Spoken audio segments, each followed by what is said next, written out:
Hello. So in the previous videos about scholarships at University of Ottawa, we looked at the programs they had and we looked at the scholarships they had for both undergraduate, master's and PhD scholarships. But in today's video, I'm going to take you through the step-by-step process on how to apply for this university. If you haven't yet watched that video, kindly do so because you will find the admission requirements as well as the documents needed. And once you are done, just jump on here and let's start the process. At the end of this video, if you follow me through to the end, you should be able to submit an application to University of Ottawa. So we are going to start with this link. This is actually one of the links we looked at before, but I'm going to leave this link in the description box. So we are going to start at civil engineering, but the link is all the same, so it wouldn't be a big deal. So the portal that is going to be used for the application is Ontario University Application Center. So if you want to apply to any university in Ontario, this will be the portal and they are going to send it to the university. So you need to first create an account. So create an OUAC account. This is it. You need to just put in these details. You create an account, and with the username and the password you chose, you can come and log in here. So I already have an account, so let's start the process. So we log in. Okay, so let me see what the problem is.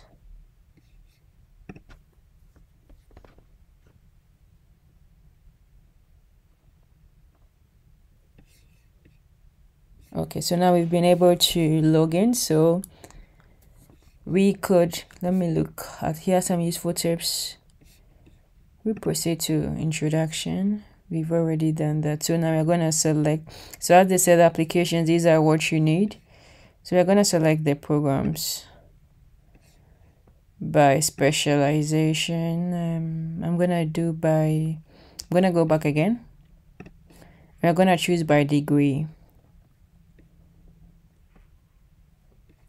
So if it's a diploma, you're going to choose diploma. If it's a master's, you choose master's. And if it's a doctorate, you choose doctorate. I'm going to choose master's.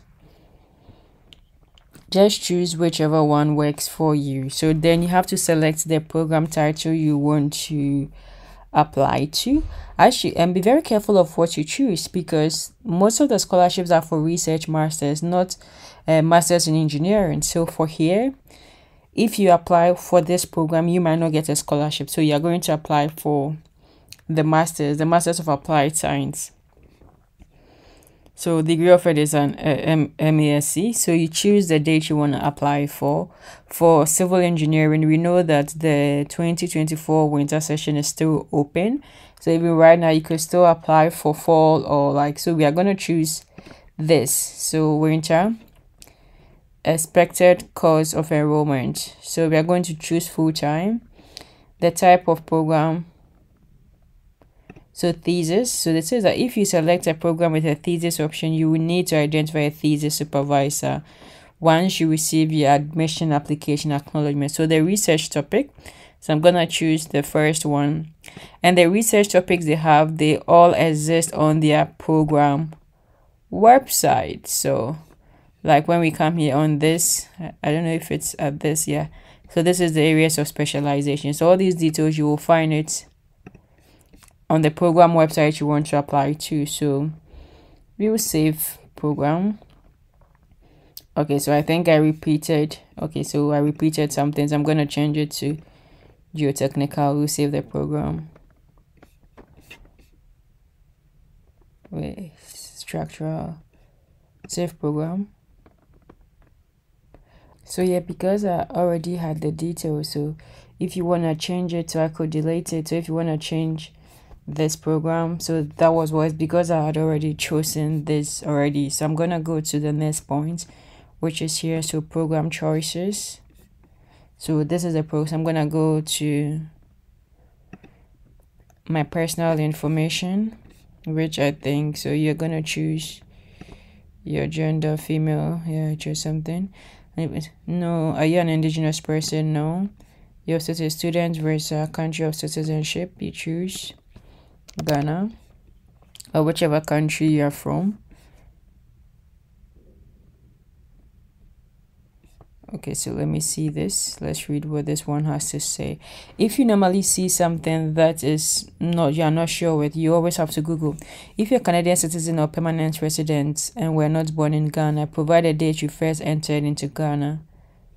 For all other status selection, provide a date you first entered Canada or the date you expect to enter Canada. So the date you expect to enter Canada. Because we are looking at fall 2024, we can look 2023, maybe December 12. Yeah, maybe December 2023. First language, English.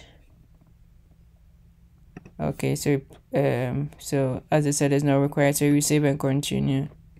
As it contains one error, that's normal. We just have to look for where the error is. So it's supposed to be if not born in the value does not fit the date format. Okay, so I used a slash instead of a dash. So we've sorted that issue, receive and continue. So you go over your personal information. So now we can proceed to contact information. I don't even know if all these are important, but let's just do it. Okay, so we go to the academic background. So this is where we have to start the process. Add institution to your application. So post-secondary undergraduate, post-secondary graduate, so post-secondary undergraduate. Start date, so our year, let me choose 20, we are in 2023. So let me choose 2020 and the month 04 to okay, nope, 20, I'm gonna choose 2017 to 2021 and the month. Yeah, institution location, so Ghana.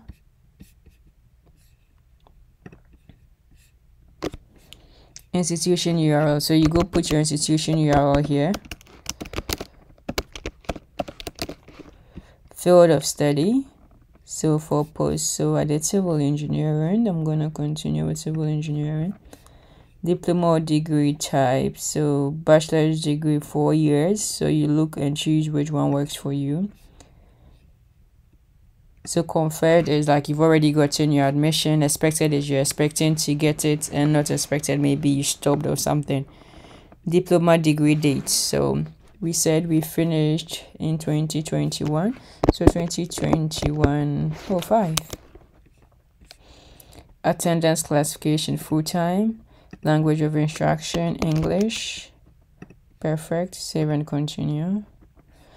Because it contains 2 errors, so let's see, we have to choose the institution name. So where's University?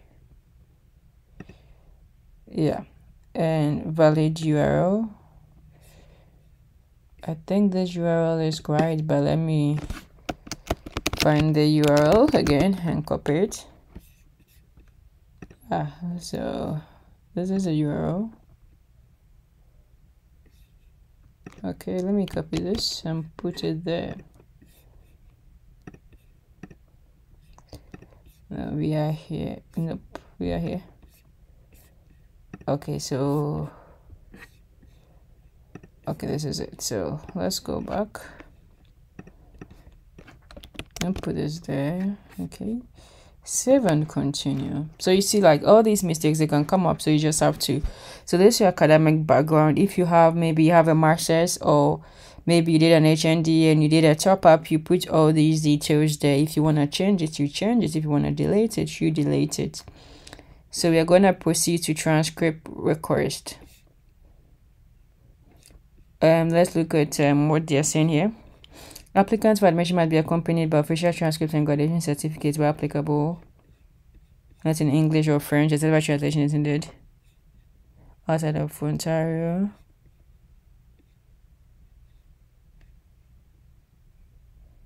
Okay, let me just take my time and read.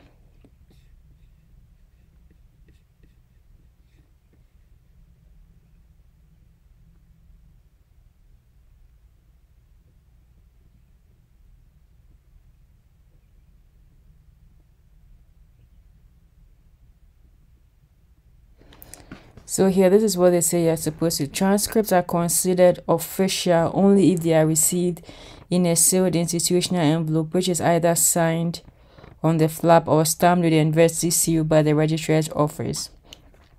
Applicants must not open the envelope. Transcripts should be issued in the official language of instruction of the issuing institution. If the language of instruction is not English or French, the transcript must be accompanied by a certain literal translation. So the only language they will accept are these things. So I'm gonna go back to academic background. So we just look at the channel. Let's look at the test scores. So some departments or schools have additional test scores to provide more background to assess an applicant's suitability for entrance into graduate program. However, should be clear with your package. So in the program we are looking at, we don't need any test scores, so we can skip that. So proceed to professional background. Quite based on your program of choice. So here you don't need it. Proceed to review and submit. So this is what they are saying. Please review if you have any errors listed. Return the appropriate section of your application to correct them. Review any warnings and click I verify, agree to proceed to payment. Once you have successfully submitted the application, you receive an OUAC reference number. So contact information, return to other information. So let's go to other information. How did you first learn about the University of? So you learned it online. Were you previously an applicant or registered student? No. Would you like to be considered for departmental financial support? Yes. So it's very important. The part we left is very important. So have you applied for being granted one of the following scholarships for graduate studies? So you have to check if you have. If you have, you have to take on them. If you haven't, you leave them and you save and continue. So we want it to be considered for these. I think the other thing that we left out, but I'm gonna continue to review and submit. So contact information. So I have to add my mailing, country, Ghana, province. No, this we don't need this. So I'm gonna do something to include apartment number 23 Owa Street, something like that. Postal code 233, city Accra. We save and continue. So we've added that. I want us to go back again to the link on. So I'm going back to review and submit. You have not verified your email address. Before you can submit, you must first verify email by clicking the link that was emailed to you. Or have it resent. Go to contact information. So I'm gonna go back and I'm gonna go resend verification email. So once you verify your email, they'll give you all the details on the information you've already filled out. You just have to recheck it to ensure that everything is right. Then the next thing you have to do is you have to pay for the application fee. And I'm going to verify and agree because I can still. Okay. So that is what is going to take you into the payment portal. Then you choose whichever one you want to do. I'm obviously not going to pay, so you're going to pay with that details, and that is it. So now the next thing, once you're able to pay the application fee, they're going to send you the reference number and you'll be required to submit the necessary details. So they will send you an email on what to do next. If you finally go ahead and pay, you can forward me the email you received, and with that information we can continue the video on the application. But this is the first step you have to do. You have to create the portal and select the details you need. So I hope this video was useful to you. If you are interested in other scholarships in Canada, you just have to go to my page. Then you go to this search button, then you type Canada. All the information or resources I've shared about Canada will pop up, and just use these resources. So to hear from me again,